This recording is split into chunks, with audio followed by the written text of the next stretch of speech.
The whiskey glass shattered against the floorboards of the dusty Crown saloon, and every man in the room froze. Lydia Whitaker stood in the middle of that terrible silence with her heart hammering against her ribs like a trapped bird, staring at the man whose name she had been paid to make forget, and she felt the warning rise in her throat like something she could no longer swallow back down. "They are going to kill you tonight," she said, her voice barely above the sound of the wind pushing through the cracked window glass.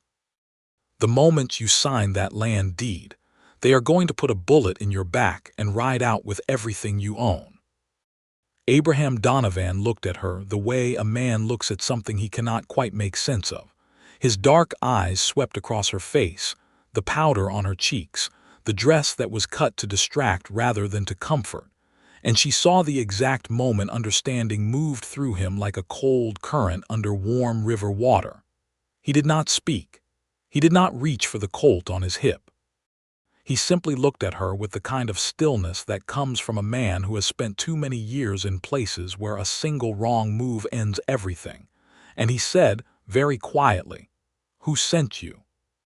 And Lydia, who had lied to every man who had ever offered her money or safety or the hollow promise of something better, told him the truth.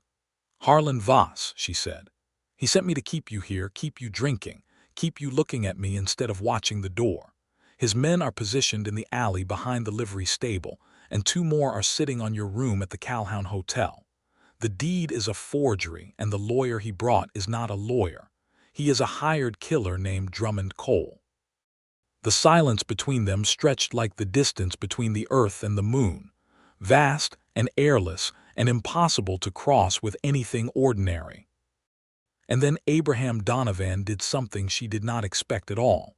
He asked her name, not what she was worth to Harlan Voss, not whether she was armed, not whether she was part of the trap herself, which she absolutely had been, up until approximately 4 minutes ago when something in her had broken wide open and refused to cooperate with its own destruction. He asked her name. "Lydia," she said, "Lydia Whitaker." And he nodded, as though her name were something he intended to remember for a very long time, and reached out and took her hand and said, "Then we need to move, Lydia Whitaker, and we need to move right now."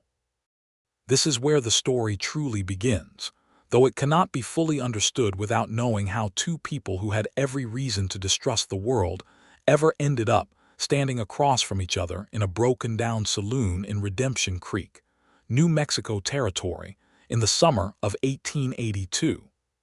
Abraham Donovan had come to Redemption Creek because of cattle land and a letter and a dead man's promise. His father, Thomas Donovan, had spent 20 years building a cattle operation in the territory south of Santa Fe, pushing through droughts and Apache raids and the kind of relentless, grinding poverty that turns most men to dust. He had done it with 2 hands and a stubborn heart, and by the time the consumption took him in the winter of 1880, he had accumulated enough land to leave his only son something real, something worth having. A deed to 9,000 acres of grazing land along the banks of the Cimarron River, rich with water and grass, and the kind of future that a man like Abraham, who had spent the better part of his 20s riding for other men's outfits across Texas and Kansas, had never dared to truly want. The problem was that Thomas Donovan had not died quietly. He had died in the middle of a land dispute that he had kept entirely to himself, and by the time Abraham received word of it and rode down from Dodge City, where he had been working as a livestock inspector for the Atchison, Topeka, and Santa Fe Railway, the dispute had grown into something considerably uglier than a legal argument. Harlan Voss had been circling that land for 3 years. Voss was the kind of man the West produced in quantity, but rarely apologized for a land speculator and cattle baron and political operator who had come out of Missouri in the aftermath of the war with nothing but sharp instincts and no compunction about how he used them. He had acquired 100,000 acres of territory land through a combination of legal maneuvering, purchased judges, and the occasional application of violence when the legal maneuvering proved too slow. He lived in a stone house outside of Tucson that had guest rooms and a wine cellar and a full-time cook, and he had ambitions that made the house look modest. The Donovan land sat directly in the middle of the expansion he needed to connect his northern and southern holdings, and Thomas Donovan had refused to sell it. And now Thomas Donovan was dead, and Abraham Donovan had ridden down from Kansas like a complication Harlan Voss could not afford. The plan had been elegant in the way that truly rotten things sometimes are. Voss had learned enough about Abraham Donovan to know that the man was not easily frightened or easily bought, which meant direct approaches were unlikely to succeed. He was 31 years old, former Army scout, former Texas Ranger for 2 years before a disagreement with a superior officer over the treatment of Comanche prisoners had ended his tenure, and he had a reputation along the cattle trails as a man of absolute and occasionally inconvenient principle. So Voss had decided not to approach him directly. He had arranged instead for a meeting that looked like a legitimate negotiation, complete with a fraudulent lawyer named Drummond Cole, who had a law practice that existed in name only in Las Vegas, New Mexico, and a forged land deed that would transfer the Donovan holdings to a shell company Voss controlled. He had arranged for the meeting to take place at the Dusty Crown Saloon in Redemption Creek, because he owned the Dusty Crown and could control the environment. He had arranged for 2 shooters named Cade Ferris and Roy Mullen to wait behind the livery stable, and for another 2 men to cover the hotel room where Abraham was staying, so that regardless of whether Abraham signed under pressure or signed willingly, the end result would be the same. And he had arranged for Lydia Whitaker. Lydia Whitaker was 24 years old, and she had been in Redemption Creek for 8 months, and she had come there the way most women in her position came to places like it. Not by choice, but by the progressive narrowing of all other options until the one remaining option was the one she would never have selected freely. She had grown up in Missouri, the daughter of a schoolteacher who had believed in education for women and a mother who had died of fever when Lydia was 9. And she had been raised in the particular way that daughters of schoolteachers sometimes are, with books and opinions and a clear sense of her own mind that served her poorly in the world as it actually existed. She had married at 19, a farmer named James Whitaker who had seemed decent and proven otherwise, and who had taken her out to the territory with promises about land and a new life, and had then drunk his way through 2 years and a stillborn child before getting himself shot in a card game outside of Socorro. Widowed at 21, with no family to return to in Missouri and no money to return with, Lydia had done what women without options do. She had worked as a seamstress in Socorro, then as a cook at a mining camp outside of Silver City. Then, when the mining camp closed and the seamstress work dried up and the alternatives presented themselves with increasing specificity, she had ended up at the Dusty Crown, where Harlan Voss's foreman, a hard-eyed man named Pete Garland, had offered her arrangements that kept her from going hungry and required her to be charming and available and to ask very few questions. She was not proud of it. She was not destroyed by it either. She was surviving, the way people survive things they did not design for themselves, with a kind of internal distance that let her function and a private self that she kept absolutely walled off from everything she was required to do in that place. But there were things she would not do. She had discovered this in herself gradually, through small refusals and larger ones, through the accumulation of moments where she had looked at what was being asked of her and felt something harden in her chest that Pete Garland's displeasure could not soften. She would not inform on other women at the saloon. She would not carry messages for Voss's political operations. She would not lie to a man about anything that might get him killed. That last one was the one that had brought her to the moment in the Dusty Crown with the shattered whiskey glass, and the truth coming out of her mouth like something she could not stop. Pete Garland had come to her 3 days before Abraham Donovan was scheduled to arrive in Redemption Creek, and laid out the assignment with the casual certainty of a man who expected no complications. She was to sit with Mr. Donovan during the negotiations. She was to keep his attention on her and away from the movements of Voss's men. She was to encourage him to drink and to sign, and to believe that everything was legitimate. She would be paid double her usual rate.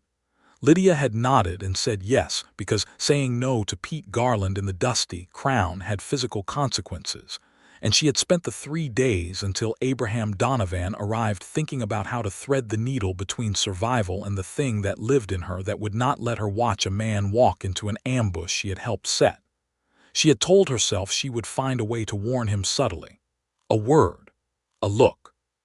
Something that would make him cautious without implicating her, without giving Pete Garland reason to turn the consequences of her refusal into something permanent and final. And then Abraham Donovan had walked into the Dusty Crown on a Tuesday evening in July 1882, and every plan she had made dissolved on contact with the reality of him. He was not what she had expected, though she could not have said precisely what she had expected. He was tall, with the kind of lean, angular build that came from years of hard outdoor work, and he had dark hair that needed cutting and dark eyes that moved through a room the way a man's eyes move, when he has learned through experience that the way a room looks when you first enter it is not necessarily the way it actually is. He wore a Colt single-action Army revolver on his right hip and trail clothes that were clean and mended and not new, and he had a quality about him that she recognized after a moment as genuine attention. He was actually looking at things, actually listening, actually present in his surroundings in a way that most men in her experience were not. He had looked at her when Pete Garland introduced her, and his gaze had been direct and courteous and entirely devoid of the particular quality that most men's gazes had in that place, the quality that made her feel like an object in an inventory rather than a person in a room. He had said, "Good evening," and meant it. And something in Lydia Whitaker's carefully constructed internal distance had cracked along a fault line she had not known was there. She had sat with him at the corner table while Pete Garland and Drummond Cole set up their papers at the large table across the room, and she had made conversation about things that did not matter: the heat, the railroad expansion, the relative qualities of the 2 saloons in Redemption Creek, and Abraham had answered her pleasantly, and watched her with those dark eyes that were thoughtful in a way that felt distinctly unsettling, as though he were paying a kind of attention to her that she had not budgeted for. After about 20 minutes he had said, very gently, "You are nervous about something." It was not a question. It was an observation offered in the same tone he might have used to note that it was cloudy. Lydia had said, "I am not particularly nervous," and knew immediately that it was the least convincing thing she had ever said in her life. Abraham had looked at her for a long moment, and then looked at the table where Pete Garland and Drummond Cole were waiting, and then back at her, and something in his expression had settled into a kind of clear-eyed recognition that told her he was not entirely surprised by what he was looking at. And that was when the whiskey glass had fallen, knocked by a nervous gesture of her hand that she had not entirely controlled, and shattered on the floor, and the whole saloon had gone still, and the warning had come out of her before she had made any conscious decision to give it. They moved quickly once she had spoken. Abraham's grip on her hand was firm and warm and purposeful, and he pulled her toward the back of the saloon with the unhurried efficiency of someone who had extracted himself from dangerous situations before and knew that speed without direction was worthless. "The back door," he said quietly, "leads to the alley behind the livery stable," she said. "That is where Cade Ferris and Roy Mullen are waiting. Front door, Garland is watching it. Windows on the south side," she thought rapidly. "The back storeroom has a window facing the creek. I do not think it is covered." He nodded and changed direction without breaking stride, and she followed him through the narrow corridor behind the bar, past the door to Pete Garland's office, past the storeroom where they kept the extra whiskey barrels, and through the door at the end that opened into a cluttered back room full of broken furniture and empty bottles and the smell of damp wood. The window was set high in the wall and was approximately the size of a man's shoulders. Abraham looked at it and then at Lydia and then back at the window without any particular expression. "Can you manage that?" he asked. "I have managed considerably worse," she said. He made a step of his hands and she went through the window with a lack of dignity that she decided she could afford under the circumstances, and then he came through after her with the kind of controlled athleticism that suggested this was not the first window he had exited under pressure. They landed in the dry grass along the creek bank, and the night was dark and star-filled and smelled of sage and the faint alkaline quality of the water, and somewhere in the distance a coyote was making its commentary on the situation. Abraham listened for a long moment, the way a man listens when his life may depend on what he hears. "Your horse," Lydia asked. "Stabled at the Cowhound," he said, "which you tell me is covered." "There is a livery at the south end of town," she said. "Ezra Holt's place." "He is not one of Voss's men. He is one of the few people in this town who is not." "You know Ezra Holt?" "I know everyone in this town," she said. 8 months is a long time to pay attention. Something moved in his expression, something she could not read in the darkness, but that felt like reassessment, like a recalculation of who she was relative to who he had assumed her to be. "How far to Holt's livery?" he asked. "A quarter-mile south along the creek. We stay in the creek and we are out of sight of the main street." "Lead the way, then," he said. And there was something in how he said it, not commanding, not condescending, but simply present and willing to follow her knowledge, that settled somewhere in Lydia's chest and stayed there.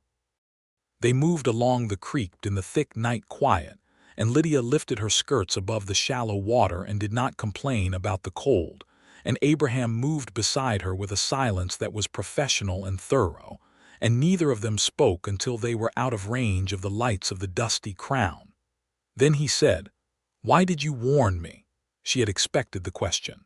She had been thinking about how to answer it since the words had come out of her mouth.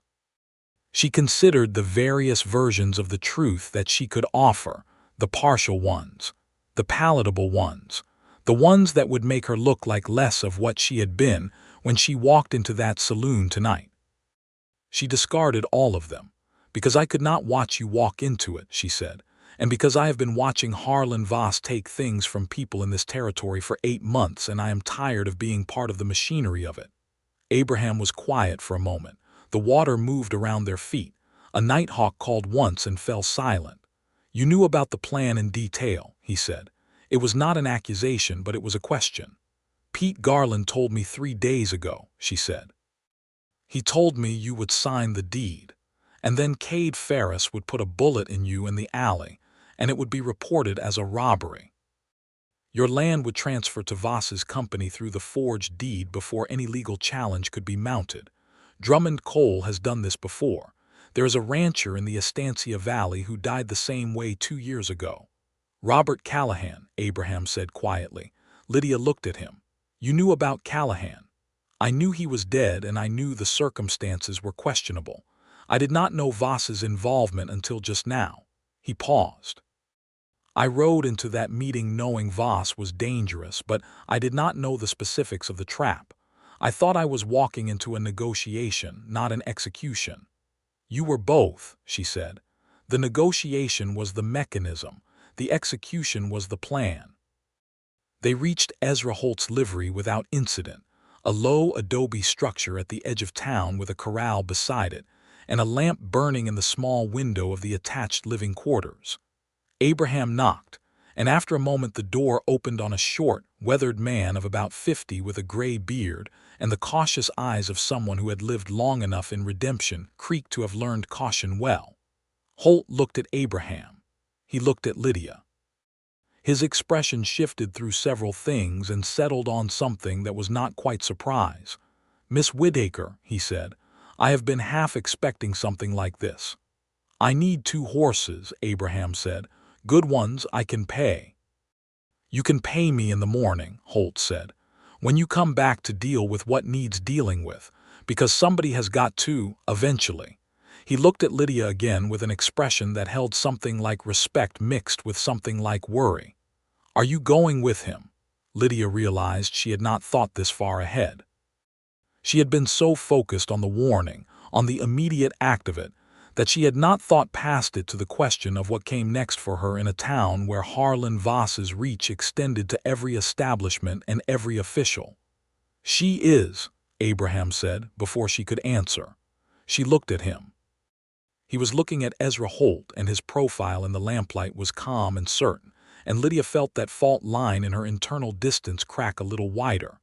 I can speak for myself, she said. He turned and looked at her. You can, he said, and I meant no offense. But if you stay in this town after what you just did, Garland will know you warned me within the hour, and what he does to you, for it will not be something I am willing to leave you to face alone. He paused. So yes, I would very much like you to come with me, but the choice is yours, Miss Whitaker. The choice was not actually complicated when she looked at it clearly. The choice was between a future that was already determined and a future that was completely unknown, and the second one at least had the quality of being undetermined. I will come, she said. Ezra Holt saddled 2 horses, a dark bay gelding for Abraham and a gray mare for Lydia that was solid and sensible and moved with the easy efficiency of a horse that had been well treated, and pressed a canvas bag of provisions into Abraham's hands without being asked, and watched them ride out into the desert night with an expression that Lydia, looking back once, could only describe as quietly hopeful. They rode south through the darkness, away from Redemption Creek and away from Harlan Voss and Pete Garland and the Dusty Crown and everything that had constituted Lydia Whitaker's life for 8 months. And the stars overhead were so thick and bright that they cast a faint silver light on the desert floor. And after a while the tension in Lydia's shoulders began, very slowly, to release. Abraham set a pace that was steady without being punishing. He was clearly a man who understood horses and distance, and the difference between speed that served you and speed that exhausted you. And they rode in silence for the first hour, which was a comfortable silence rather than an awkward one. The silence of 2 people who have just survived something together and do not yet need words for it. Then he said, "Tell me about the land deed." She told him everything she knew. She had a good memory and had paid close attention to everything Pete Garland said in her presence, partly because it was professionally useful and partly because she had understood instinctively that information was the only currency she actually possessed in that place. She described the shell company, which was called Southwest Territory Land and Cattle Company. She described Drummond Coal's history, 2 other transactions that she knew of, one in the Estancia Valley and one outside of Albuquerque, both of which had ended badly for the original landowners. She described Voss's operation more broadly, the paid judges in Santa Fe, the territorial officials he had bought, the web of forged documents and selective violence that kept his land empire expanding. Abraham listened to all of it without interrupting, and when she finished he was quiet for a moment and then said, "You have been building a case." "I have been remembering what I saw and heard," she said. "Whether it is a case depends on what is done with it." "There is a federal marshal stationed in Las Cruces," he said. "Samuel Bright, he is honest. I have met him." He paused. "What you know combined with what I can document about my father's land deed, the legitimate one, gives us grounds to bring a federal investigation." Lydia considered this. "Voss has influence in Santa Fe," she said. "He has purchased territorial officials." "But not federal ones," Abraham said. "The territorial system is one thing. The federal justice system is another. If we can get to Bright before Voss has time to cover his tracks, we have a chance." "How far is Las Cruces?" 4 days' ride south," he said, "through the Jornada del Muerto." The Jornada del Muerto, the journey of the dead man. Lydia knew the name. Everyone in the territory knew the name, a 90-mile stretch of desert with no permanent water source, a killing ground for travelers who underestimated it and a test of endurance for those who did not. Apache bands moved through it. The heat in July was murderous. "You intend to ride through the Jornada," she said. "The roads Voss controls are the roads between here and Santa Fe," he said. "The Jornada is the road nobody wants to take, which means nobody will be watching it." He looked at her sideways in the starlight. "I will not pretend it is an easy route." "I did not ask for easy," she said. "I asked where we were going." The corner of his mouth moved. Not quite a smile, but the architecture of one. "Las Cruces," he said. "That is where we are going."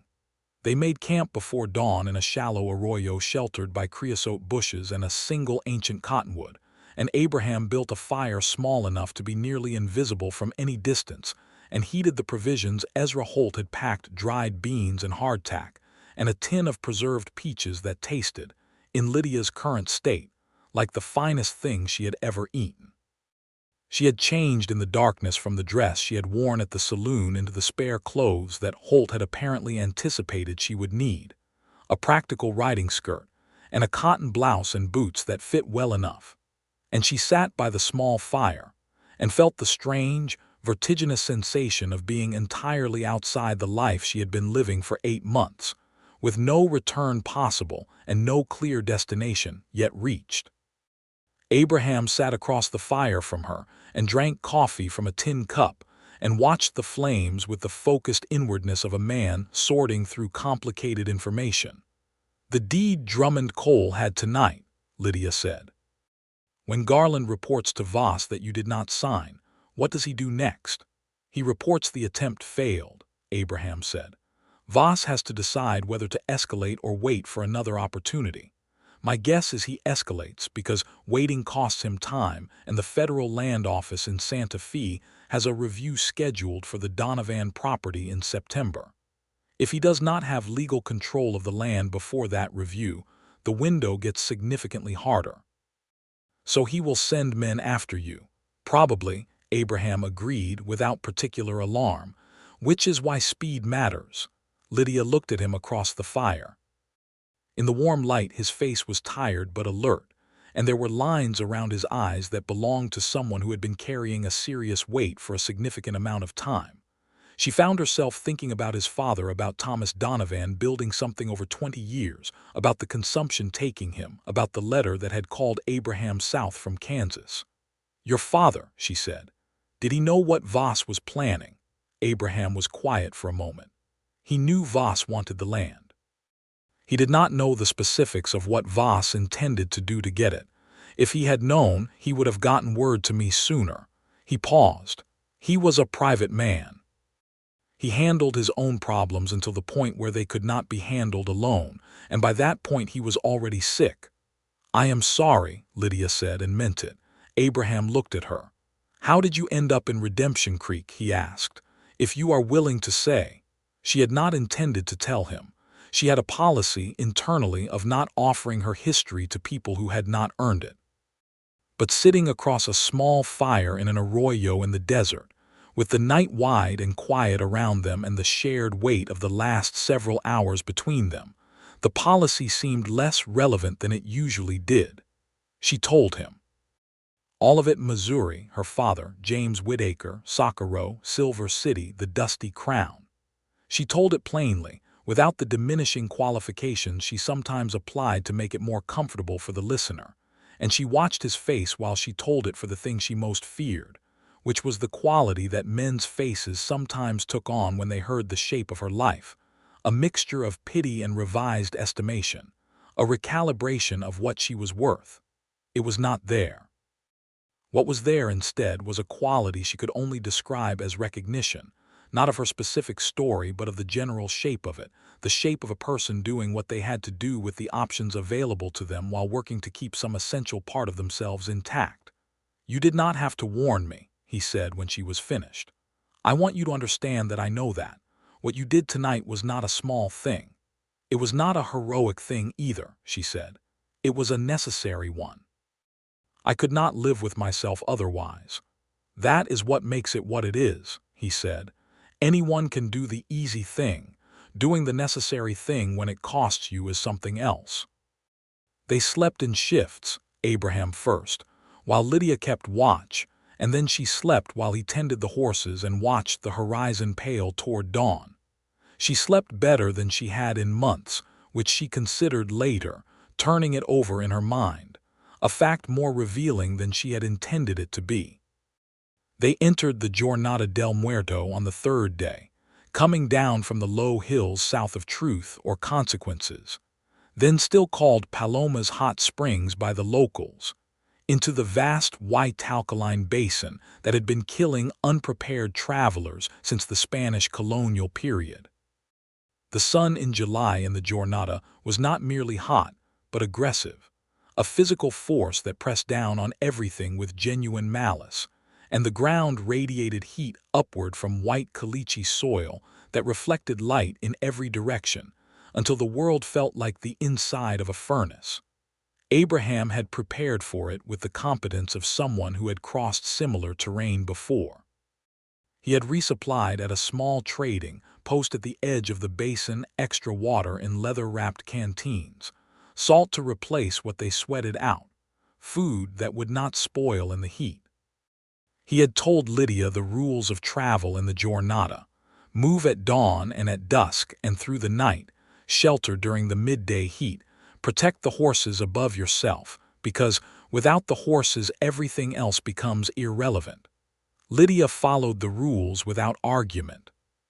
She was hot and tired, and her thighs ached from days of riding, and she had developed a blister on her right heel that she had not mentioned, because it was a small complaint against the scale of what they were doing.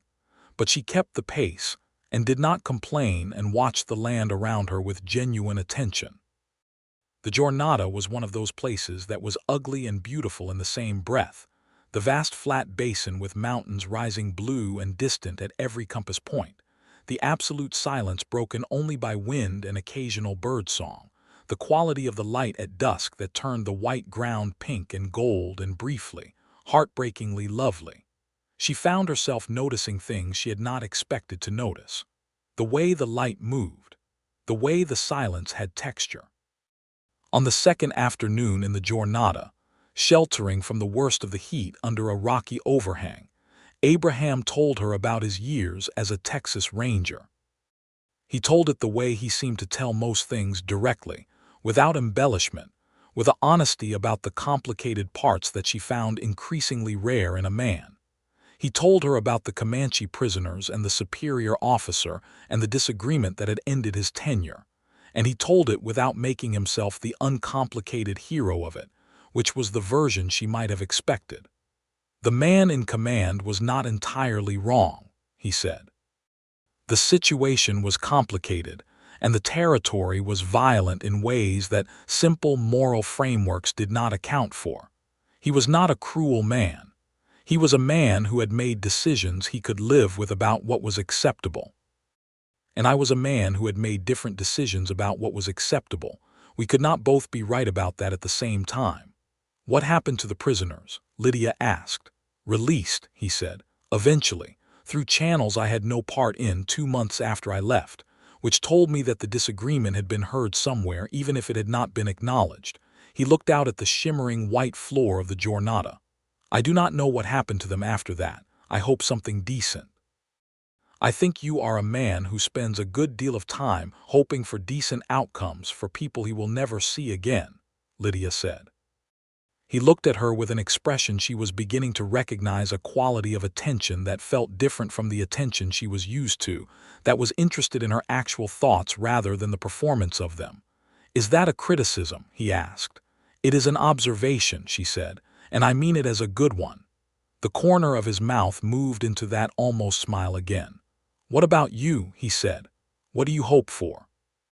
It was a simple question that landed with the weight of something much larger, because the honest answer to it was that Lydia Whitaker had spent so long in survival mode, managing the immediate situation, making it through each day, keeping the essential part of herself intact against the pressure to abandon it, that she had largely stopped thinking in terms of hope.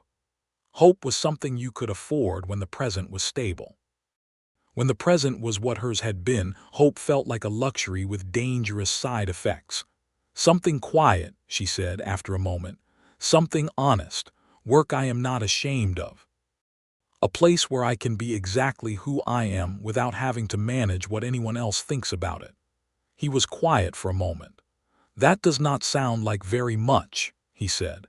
It sounds like everything to someone who has not had it, she said. He looked at her with something in his expression that made her look away because she was not ready for what it contained. They emerged from the southern end of the Jornada on the fourth day and picked up the road to Las Cruces through the Rio Grande Valley, where the air was green and humid with irrigation, and the desert opened into farmland, and the smell of the river was present and alive. Las Cruces was a small, busy city, the county seat of Doña Ana County, with a federal courthouse and a main street that had the organized activity of a place that took its civic functions seriously. They found Samuel Bright at the federal marshal's office, a sturdy adobe building on the main square with an American flag above the door. He was a compact man of about 45 with a gray mustache and watchful gray eyes, and he had a quality that Lydia had learned to identify in her months in Redemption Creek as the quality of a man who had not been purchased, a quality of independence, a slight but definite resistance in the posture, as though he were habitually prepared to push back against pressure. Abraham laid out the situation with the clear, organized efficiency of someone who had been arranging the facts in his mind during the 4 days of riding. He presented his father's legitimate land deed, which he carried in a waterproof case in his saddlebag. He presented what he knew of Drummond Cole's fraudulent activities. He presented what Lydia knew of Voss's broader operation, the paid officials, the forged documents, the Southwest Territory Land and Cattle Company.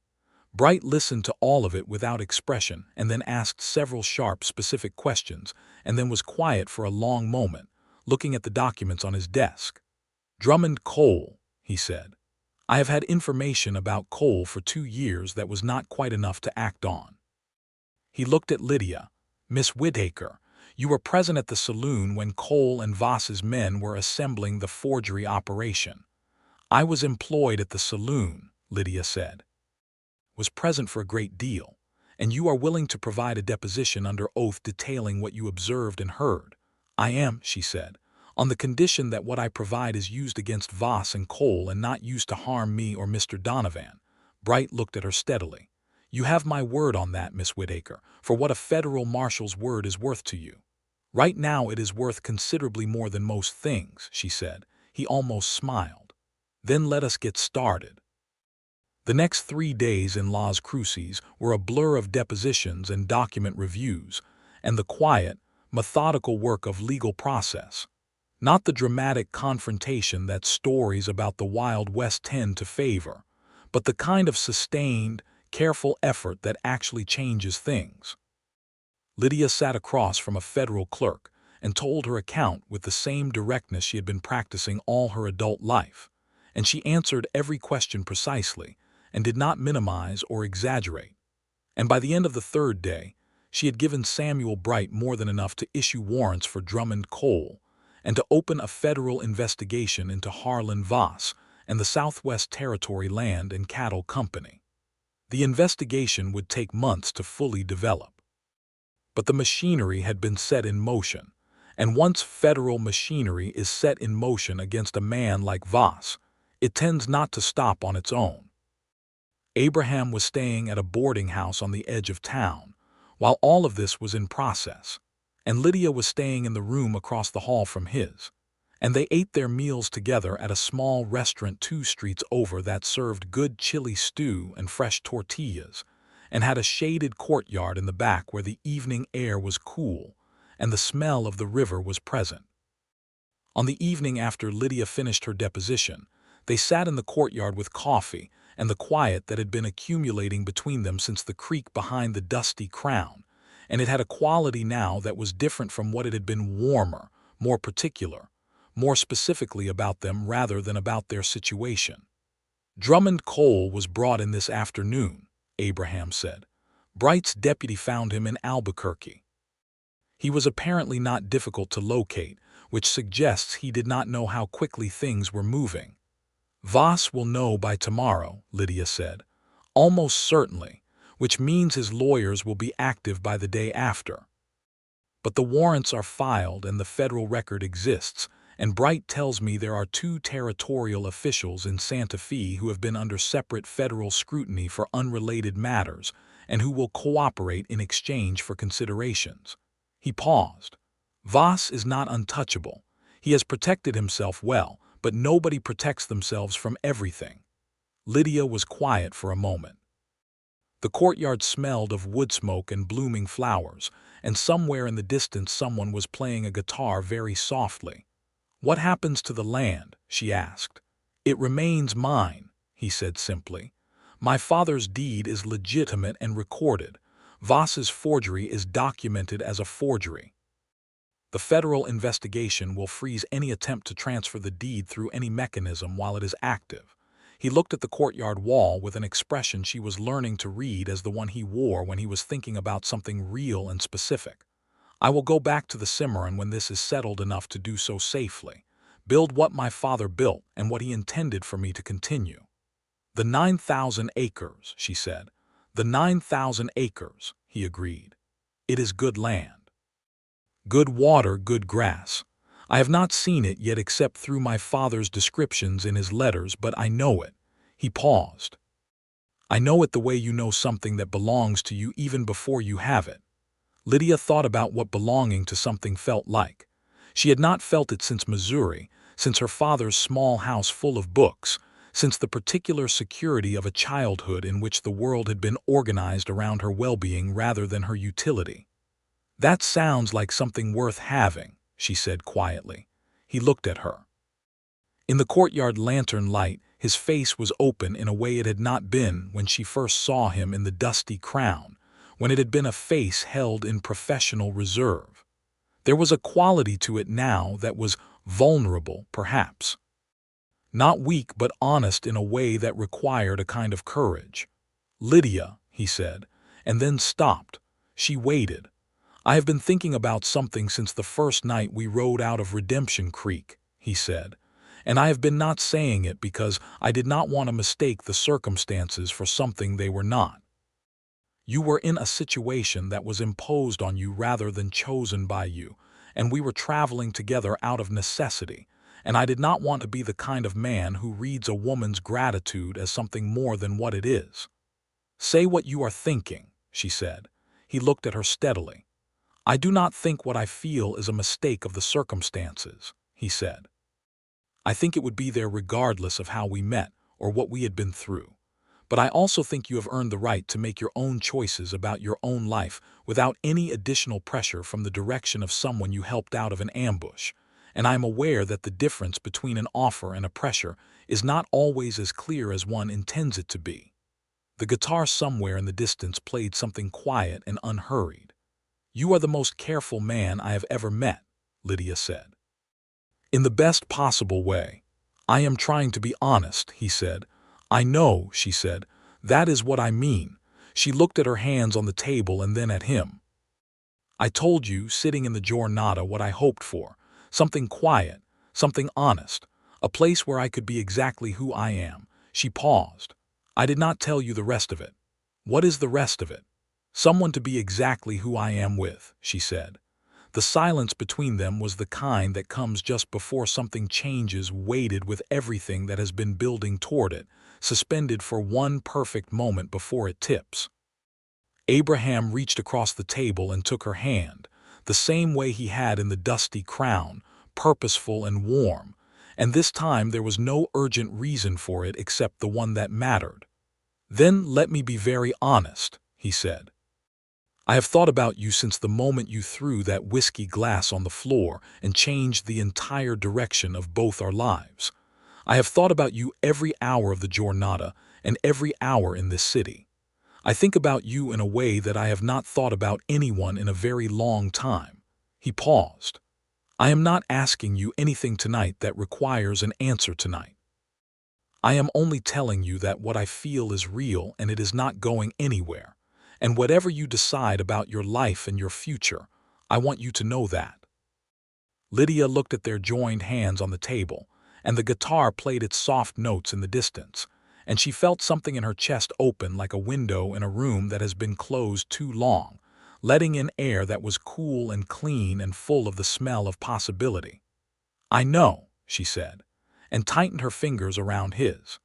They stayed in Las Cruces for 2 weeks while the legal process moved through its initial phases. Samuel Bright proved to be everything Abraham had said. He was organized, tenacious, and entirely resistant to the inquiries that Voss's legal representatives made through various indirect channels. The warrants for Drummond Cole resulted in a federal arrest and a surprisingly swift decision to cooperate. Cole, it turned out, had a strong instinct for self-preservation that expressed itself readily when faced with federal charges, and the information he provided about Voss's forgery operation was detailed and thoroughly incriminating. Pete Garland was arrested in Redemption Creek by Bright's deputies without incident, which Lydia heard about with a complicated mix of relief and something that was not quite satisfaction, because the relief was straightforward, but the situation was complicated by the fact that Garland was not an ideologue or a true believer in anything except money, and had done what he had done because it was his employment, and not because he was particularly invested in it. She did not feel sorry for him, but she felt the complexity of what it meant to have people brought down by processes she had set in motion. She said this to Abraham one evening, and he listened to it carefully and said, "You did not bring Garland down. Garland brought Garland down. You simply refused to participate in keeping him shielded from the consequences of his own choices." "I know that logically," she said. "Logically is enough," he said. "You do not have to feel comfortable with it. You just have to know it." This was, she thought, one of the things about him that she was most continuously struck by, his willingness to make room for the complexity of a thing while also being clear about the essential truth of it. He did not require her to simplify her feelings to make them more acceptable. He received them as they were and engaged with them honestly, and this was so different from every previous experience she had of how men dealt with women's internal lives that she kept noticing it with a freshness that never quite wore off.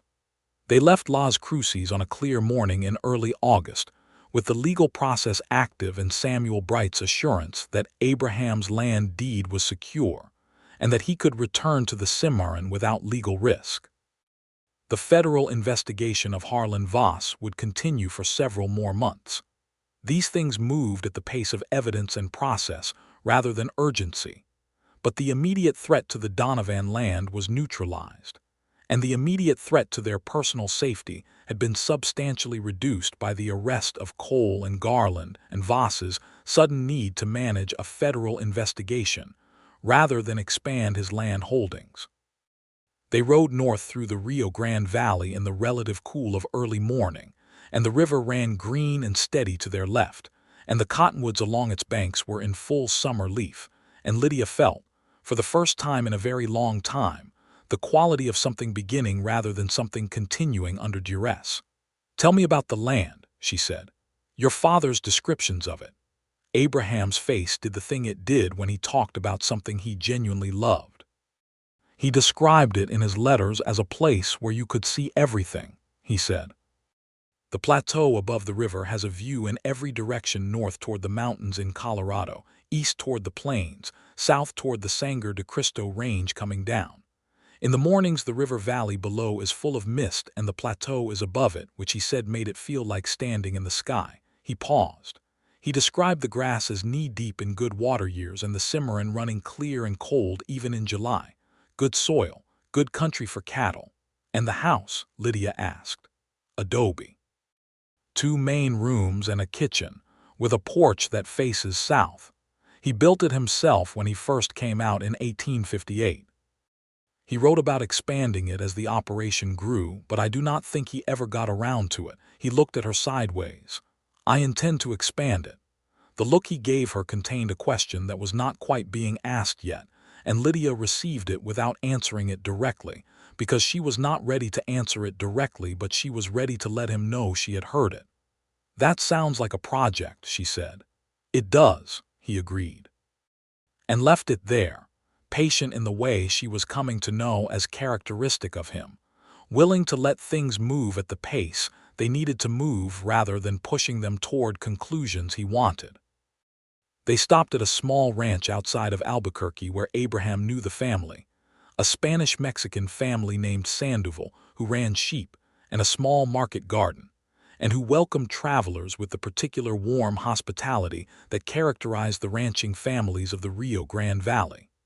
Maria Sandoval, the family matriarch, was a small, fierce woman of about 60 who took one look at Abraham and Lydia arriving together and drew her own conclusions with visible satisfaction.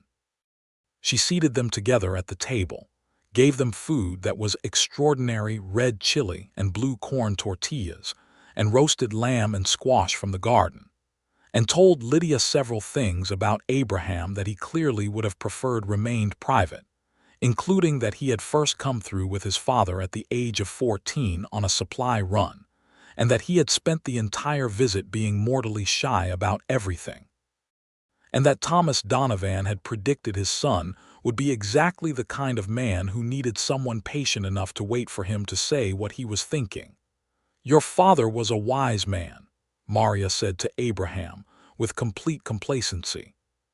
"He was a man who talked too much," Abraham said. "He was a man who knew his son," Maria said, and looked at Lydia with the directness of someone who considered social niceties a poor substitute for honesty. "And you, Miss Whitaker, what do you think of New Mexico Territory?"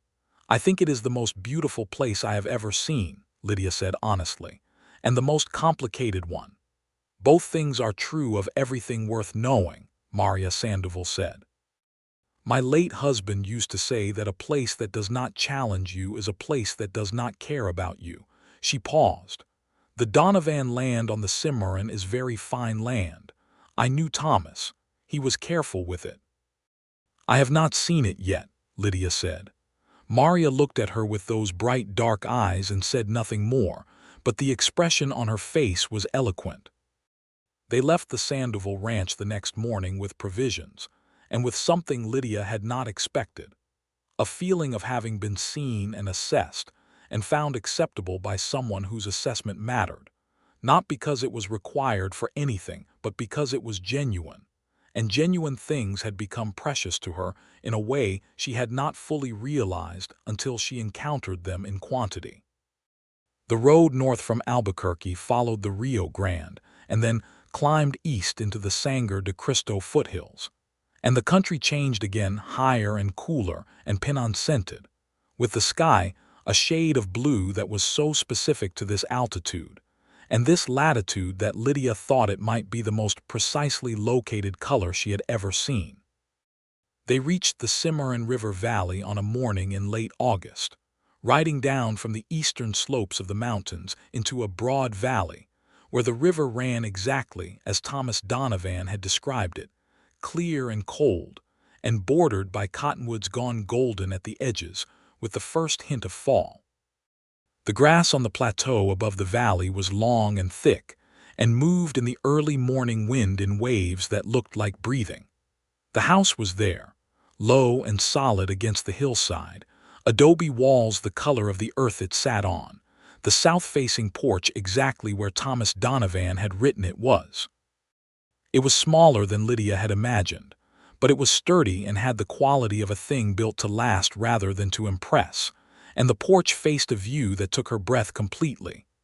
The valley spread below, the river glinting, the mountains rising to the west in blue-gray folds, the sky enormous and present in every direction. Abraham stood beside her on the porch and was quiet for a long time, looking at what his father had built and left to him, and Lydia stood beside him and felt the weight of what this moment contained for him and gave it the silence it deserved. "He loved this place," Abraham said finally, in a voice that was controlled and very quiet. "I can see why," she said. He looked at her. And this time the question in his eyes was not contained or held in reserve. It was completely present, direct and clear, and offering itself fully. "Lydia," he said. "Yes," she said. "I am going to ask you something, and I want you to know that whatever your answer is, nothing that has happened between us changes." The respect I have for you and the gratitude I have for what you did in that saloon and the feeling I have, which is considerably more than gratitude, none of that depends on your answer. Abraham, she said. Yes. I came here with you to the Cimarron River Valley, she said. I rode 4 days through the Jornada del Muerto and 2 weeks in Las Cruces and another 2 weeks on the road to get here. I stood on this porch and looked at this view, and I felt something I have not felt since I was 9 years old, which is the feeling of being exactly where I am supposed to be. She paused. I believe you already know what my answer is to whatever you are about to ask. He looked at her with an expression that was, she thought, the most honest thing she had ever seen on a man's face, all the feeling in it undisguised, offered without the protection of reserve, present and genuine, and a little bit terrified in the way that genuine things always are when they are fully exposed. Will you stay? He asked. Not because you have nowhere else to go, which you do have or could find, but because you want to be here, with me, and build something here, together. The wind moved the long grass on the plateau in its wave-like breathing, and the river glinted below, and the sky was the exact impossible blue of high altitude in New Mexico in August. Yes, Lydia Whitaker said. I will stay.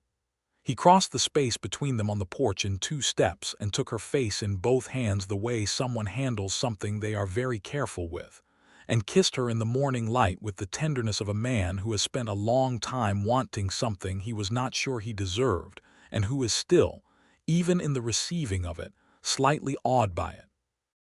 Lydia kissed him back with everything she had been keeping back for the entirety of her adult life, all the feeling she had kept walled off from the world that had used it carelessly, and it felt, finally and fully, like the right place for it. They were married in early October of 1882 in the small Catholic church in Cimarron, the nearest town to the Donovan land, a rough and lively settlement on the Cimarron River that served the ranching community of the territory. The priest was Father Anselmo, a compact and cheerful man who had been serving this parish for 15 years, and who had married an unusual number of people who had arrived at his church under unusual circumstances, and who took the view that the circumstances of how people found each other were considerably less important than whether they intended to remain committed to each other. He asked them both that question directly, in the way he apparently asked everyone. Abraham said yes with the quiet certainty that had come to be, for Lydia, one of the most reliable things about him. Lydia said yes with a clarity that surprised even herself, not the diminished yes of someone accepting a reasonable option, but the full, committed yes of someone who has looked at a choice honestly and found it entirely good. Maria Sandoval had ridden up from Albuquerque for the occasion, which touched Lydia considerably more than she expected. Ezra Holt had come from Redemption Creek, which touched her even more, a quiet man's quiet form of support.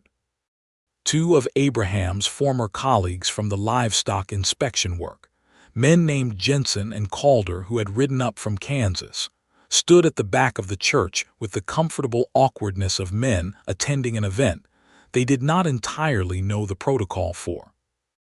It was a small ceremony and a good one, and the wedding supper afterward in the Cimarron Hotel dining room was loud and warm and full of laughter that felt entirely authentic, which was all that Lydia had ever wanted from any celebration.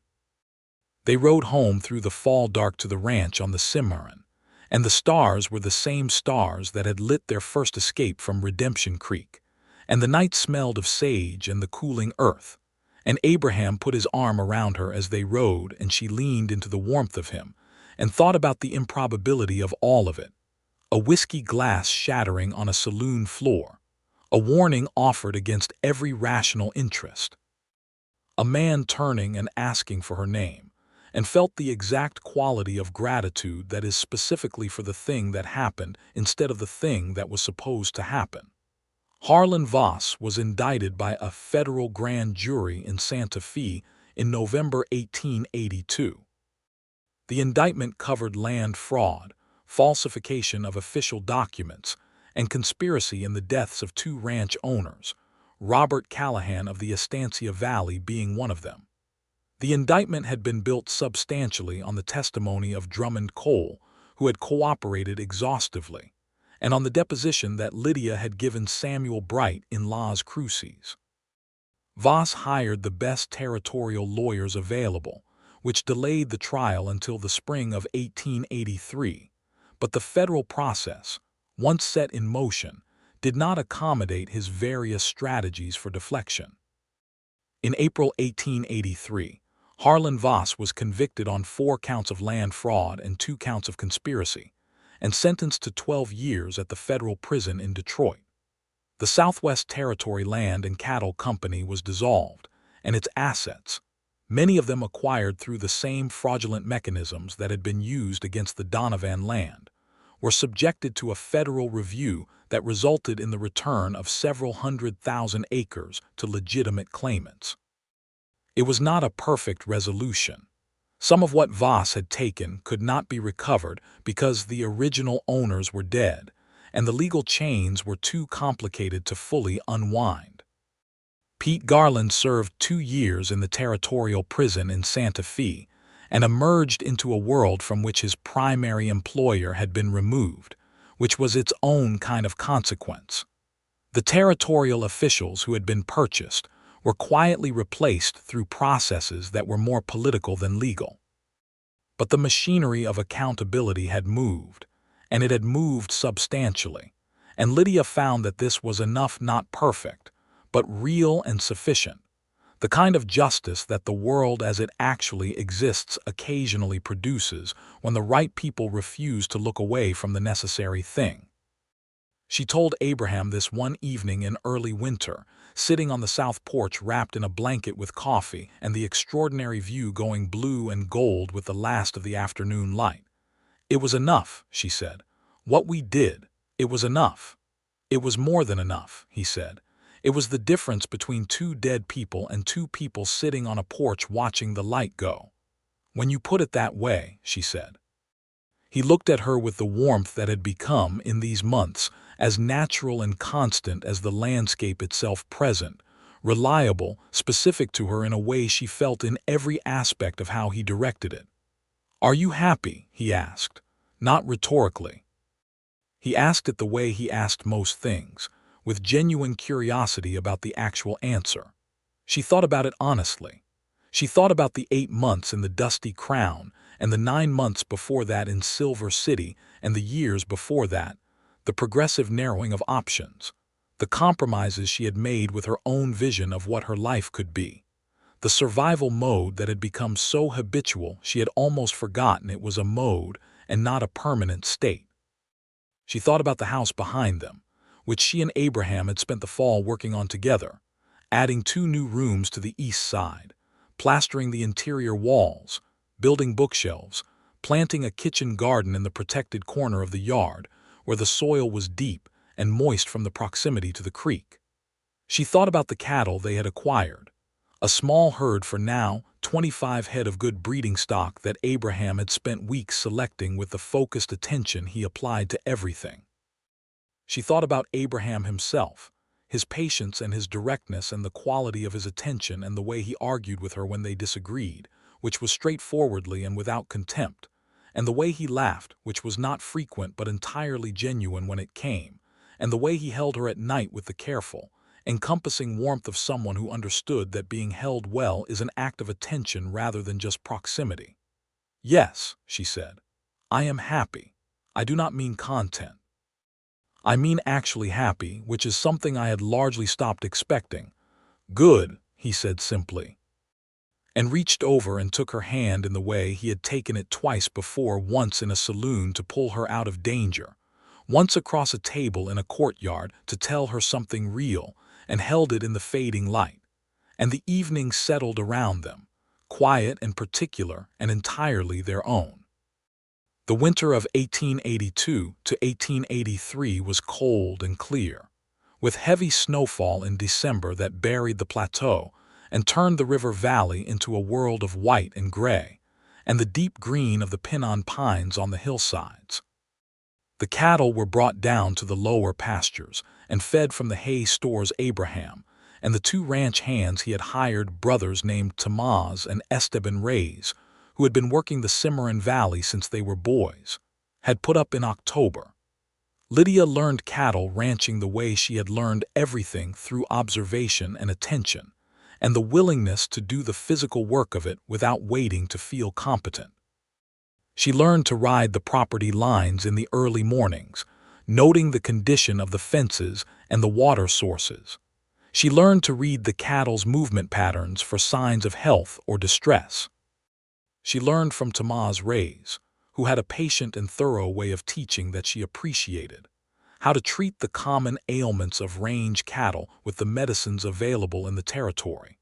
And she spent a very long and memorable night in January helping with the difficult birth of a calf that would not turn, and that ultimately survived because she had narrow hands and the willingness to do an unpleasant thing that needed doing. "You are a ranch woman," Abraham told her afterward, with the kind of admiration that is specific and accurate rather than general and flattering. "I am a woman who has discovered she is more practical than she previously gave herself credit for," she said. "There is a difference." "I am not sure there is," he said. "A ranch woman is exactly that." She thought about this. She thought about who she had been in Missouri at 19, who she had become in the territory, and who she was becoming here. And she felt the accumulation of it with gratitude rather than regret, not despite everything that had happened, but including it, because every part of it had contributed to the specific shape of who she was on this plateau with this man, and this view, and this life she had not planned and would not have traded. She discovered she was expecting a child in February of 1883. She told Abraham on a morning when the snow was melting off the porch roof and dropping in heavy chunks into the yard, and the sun was brilliant on the white ground, and they were eating breakfast in the kitchen with the stove going and the smell of coffee and wood smoke filling the room. She had not expected the intensity of his response. He was a man who held himself in reserve as a general practice, whose emotions were present but not habitually on the surface, and she had assumed he would receive the news with the quiet, controlled warmth that characterized most of his responses. He was completely undone by it. He put down his coffee cup with very great care and was silent for a moment with his eyes closed, and then he looked at her with an expression that was, she thought, the most open she had ever seen him: joy and fear and wonder, and the particular quality of a man confronting something that exceeds his capacity to manage it with his habitual composure. "Lydia," he said. "I know," she said. "I know." He crossed the kitchen in 3 steps and held her with the careful, encompassing warmth she had come to rely on. And this time there was an additional quality to it, something that was already directed toward the life they were going to have rather than just the life they currently held. "Are you well?" he asked. "Are you feeling well?" "I am feeling entirely well," she said, her voice muffled against his shoulder. "I am feeling, in fact, extraordinarily well." He held her for a long time in the warm kitchen while the snow melted off the roof and the sun moved through the window, and Lydia felt the completeness of the moment with a clarity that she thought she would carry for the rest of her life.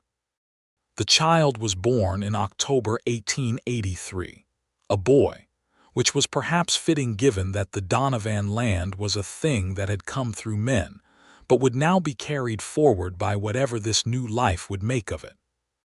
They named him Thomas, for Abraham's father, and for the 20 years of stubborn building that had made this possible. The birth was attended by the doctor from Cimarron and by Maria Sandoval, who had come up again, and who managed the entire process with the same firm, capable energy she appeared to bring to every situation, and who handed Abraham his son with an expression that contained satisfaction of the deepest and most genuine variety.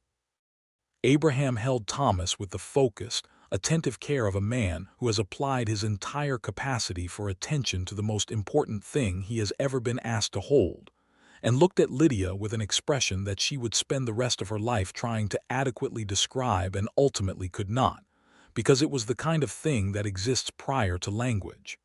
"Thomas," he said softly. "Thomas Abraham Donovan."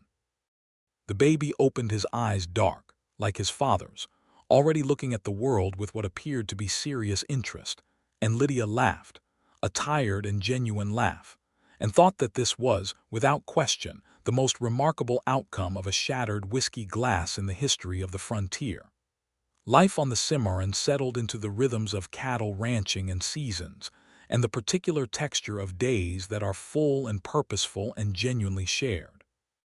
They hired 2 more hands in the spring of 1884 as the herd expanded, and Abraham added a barn and an additional hay storage structure that doubled their capacity for winter feeding.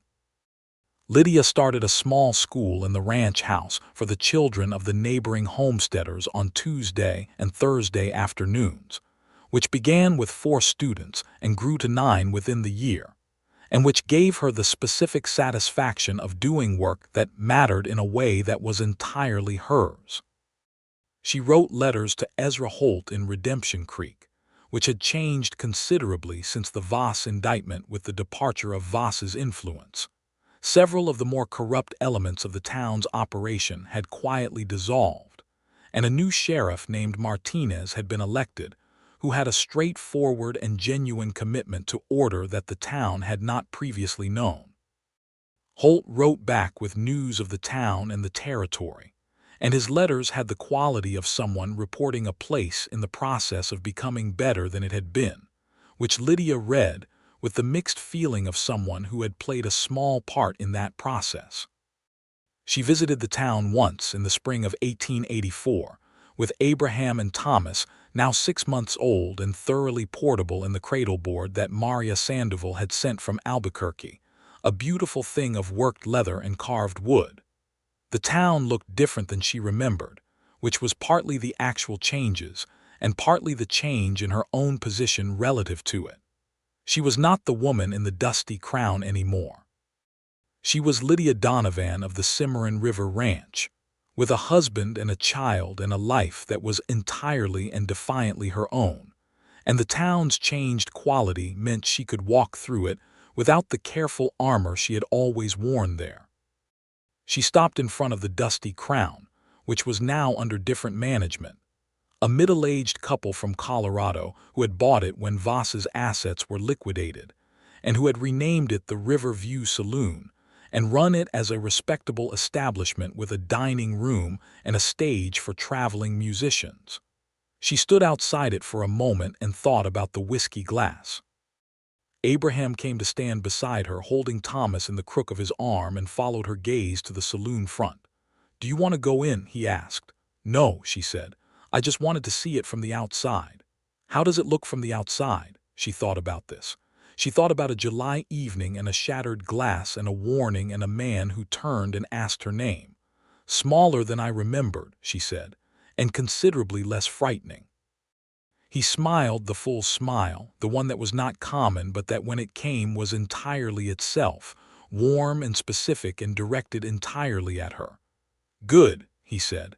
"Let us go home, Lydia." They rode home to the Cimarron through the spring afternoon, the 3 of them, Abraham and Thomas and Lydia, through the greening valley with the river running bright and the mountains rising blue to the west and the plateau ahead of them with the house on its hillside and the south-facing porch and the view that stretched to every horizon. It was, Lydia thought, exactly what she had hoped for. It was, more than that, exactly what she had needed and not known how to want. They continued to build. In the summer of 1885, the herd reached 200 head, and Abraham made a contract with the Santa Fe Railway for the annual cattle drive that would give them stable income, and the kind of financial security that Thomas Donovan had spent his entire adult life working toward.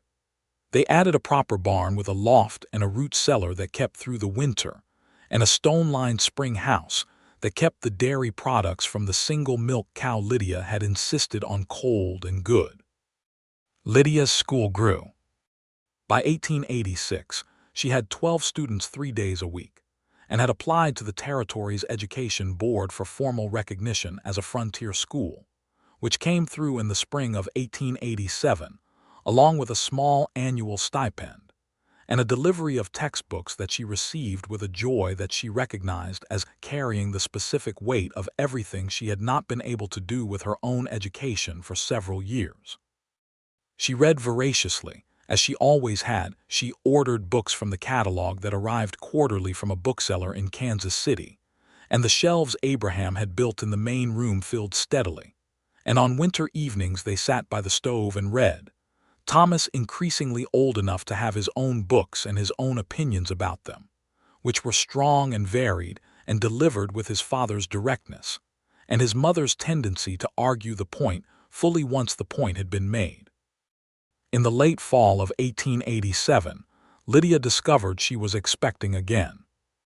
This time she told Abraham at the dinner table, which she recognized later was perhaps not the most dramatic venue, but was entirely characteristic of how they lived, in the ordinary moments of domestic life, which were the real ones, the ones that accumulated into the actual texture of a shared existence.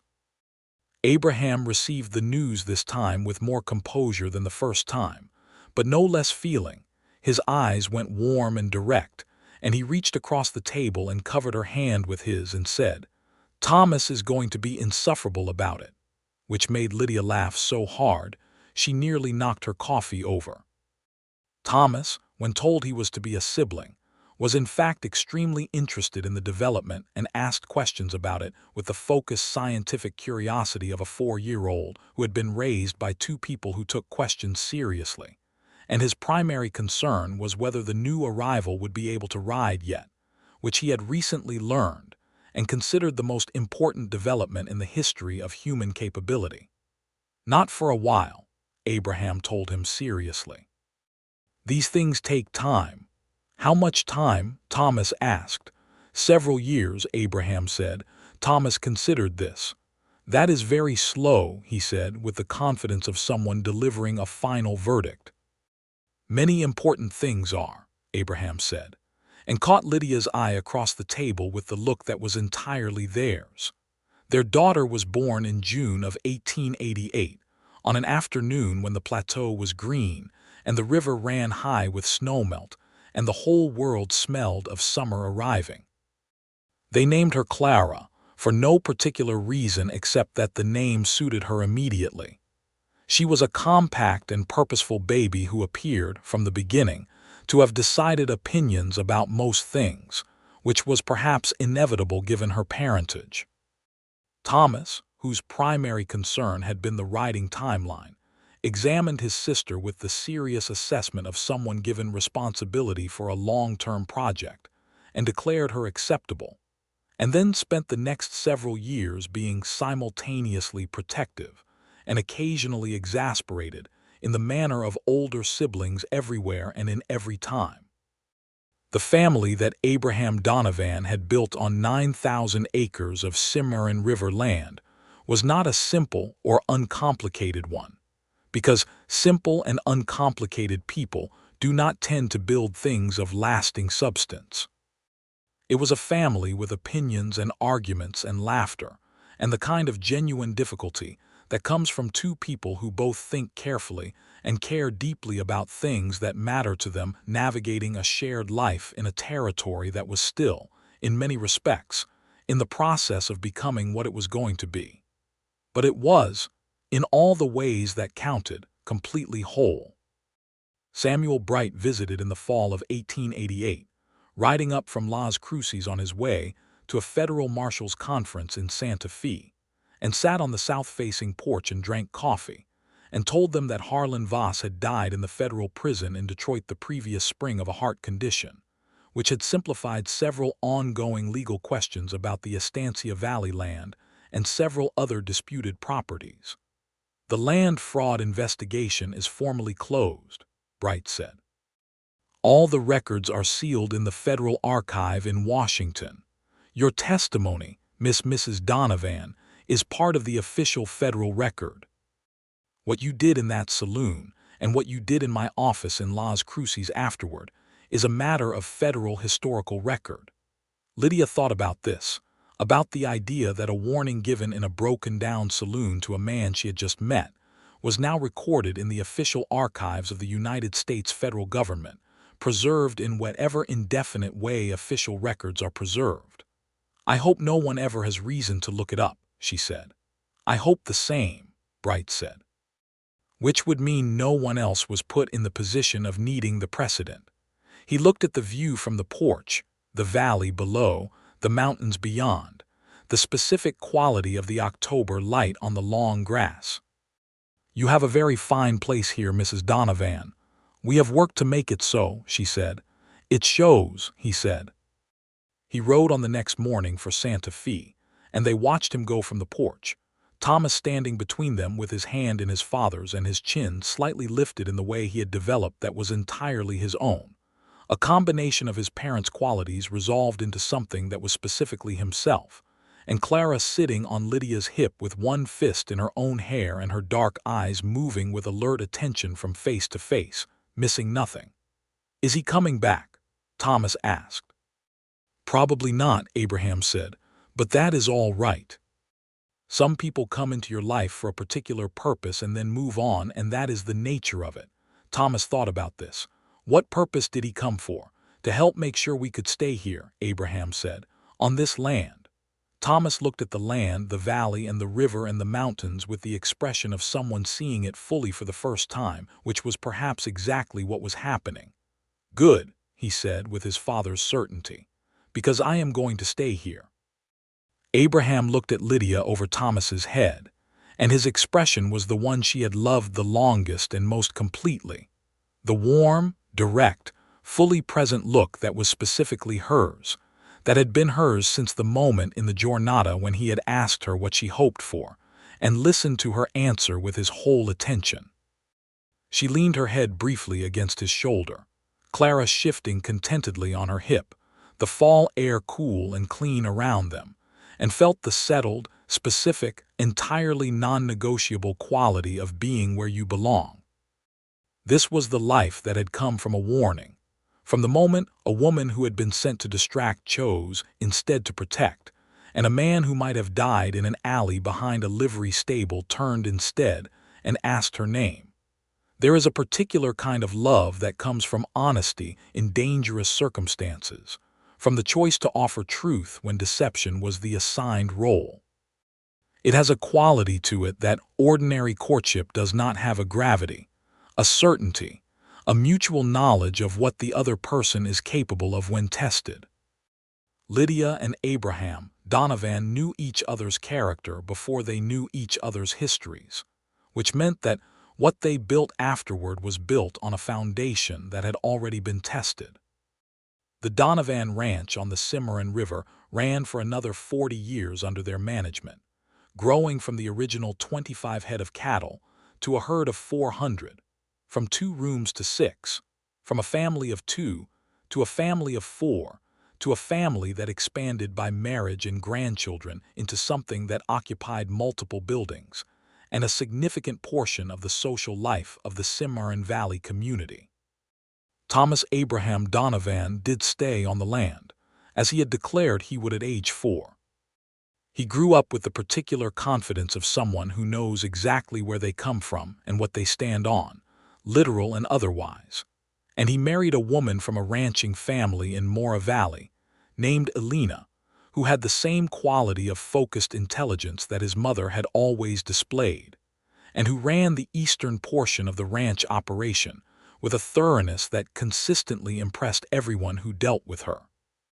Clara Donovan became a teacher, in the formal sense, taking the education her mother had started in the ranch house and expanding it, obtaining a proper teacher's certificate from the territory when New Mexico's educational system formalized in the 1890s, eventually running the school in Cimarron that served the valley community through the early years of the 20th century. She was known, in later years, as someone who expected actual thought from her students and who tolerated no waste of the opportunity to learn, which those who knew her well attributed to knowing exactly where it came from and what it cost when it was denied. Samuel Bright was promoted to Chief Federal Marshal for the New Mexico Territory in 1891, and served in that position until his retirement in 1901, and the federal investigation of land fraud he had overseen as a result of Abraham and Lydia Donovan's depositions became a model for similar investigations in other territories, and contributed to the development of federal land fraud statutes that remained in use for decades. He corresponded occasionally with Abraham about territorial matters of mutual interest, and his letters were a consistent thread of good judgment in the regular mail that arrived at the ranch. Ezra Holt continued his livery in Redemption Creek until 1895, when he sold it to a young man from Colorado and moved to Albuquerque to live with his daughter's family, and Lydia maintained a correspondence with him until his death in 1902 that she considered one of the more quietly important relationships of her adult life, a thread connecting her to the person she had been in that town, to the moment she had made the choice that changed everything, to the evidence that the capacity for decency was present even in the worst circumstances. Maria Sandoval came to the Cimarron for Clara's birth and for Thomas's marriage, and for the celebration of Abraham and Lydia's 20th anniversary in 1902, each time making the journey from Albuquerque with the energy of someone who considered the distance a minor administrative matter, and each time staying long enough to make her opinions about current operations known in detail before departing with the satisfied air of someone who has discharged an important duty. On a September evening in 1906, Abraham and Lydia sat on the south-facing porch that had been extended twice since Thomas Donovan built it in 1858, watching the light go off the Sangre de Cristo range in its particular evening sequence, the deep gold giving way to orange, and then to rose, and then to the gray-blue of dusk, and the valley below was full of the sound of cattle settling, and the smell of the autumn grass, and the cold coming down from the mountains.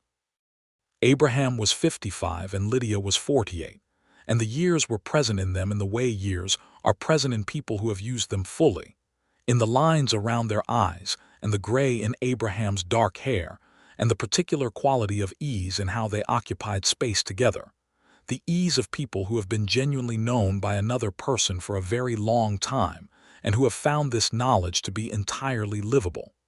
"Tell me what you are thinking," Abraham said.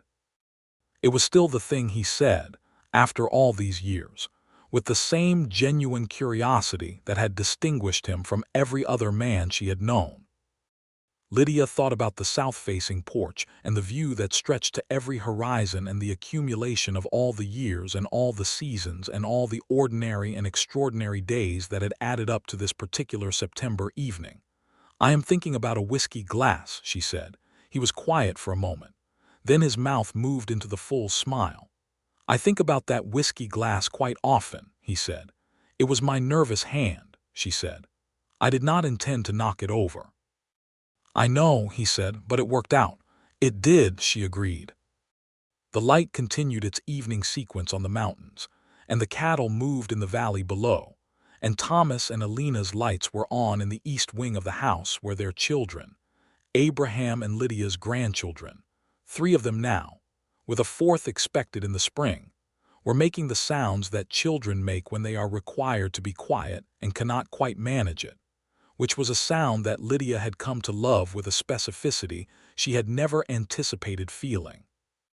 Abraham reached over and took her hand in the way he had taken it the first time, in the dusty crown, pulling her away from a set trap and toward an unknown future, in the way he had taken it in Las Cruces in a courtyard with a guitar playing softly, in the way he had taken it on 100 evenings on this porch and in the kitchen, and in every ordinary and extraordinary moment of their shared life. She held it in the way she always had completely, with nothing held back, with all the feelings she had been keeping carefully contained for the first 24 years of her life that she had been releasing, steadily and with gathering confidence, for the 24 years since. The evening settled around them, quiet and wide and full of the particular quality of a life that is complete, all because a man had turned and asked her name, and she had given it,